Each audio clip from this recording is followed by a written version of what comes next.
Howdy, this is Michael Good from reapertrades.com on the September 30th, 2009 trade recap. Let's celebrate the end of September with some nice profits on what was, for me at least, a fairly boring day.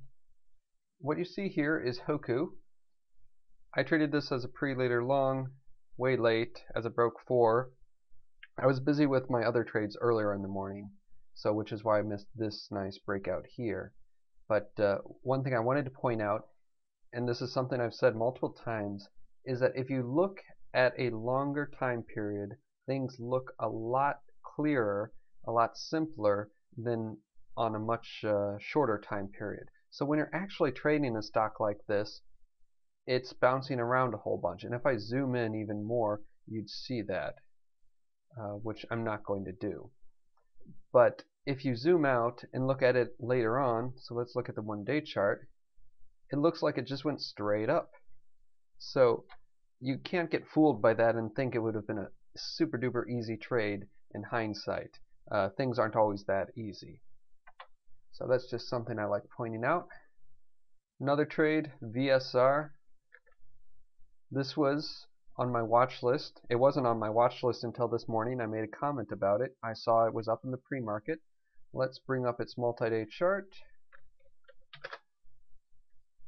And this breakout above 5 here and 520 was a great technical breakout. So I said, okay, I'm going to buy this. And I bought it pretty much right out of the open. I gave it maybe 30 seconds to show a little bit of upward momentum. I hit a high of about 570 with very little volume, and it quickly dropped. And I sold for a tiny profit. So overall, I'm happy with the play. It's a lot harder, I found, to play these breakouts if the gap above their support, or resistance, I mean. Because that way, there's a lot worse risk-reward than if it opens below the resistance and then breaks through it. So overall, a good trade. NPHC was the big trade of the day. I also had a little trade in pre-market. PZE had some weird merger news. I shorted at 1720, covered at 1734. If you're going to trade something that is not your normal style, that's not a really great risk reward, sure, feel free to roll the dice, play the lottery every once in a while, but do it small. I did 200 shares, and my potential loss, even with it moving around like crazy, was maybe 100, 200 bucks at most. So of course it's even better still just to avoid playing those where you don't have a clear advantage. NPHC was the big trade for me today. Let's bring that up. Month chart. For the last month, it's been up from 5 cents to $1, and except for its move from 5 cents to 20 cents, actually 25 cents, so it had a 500% move here in just 2 days.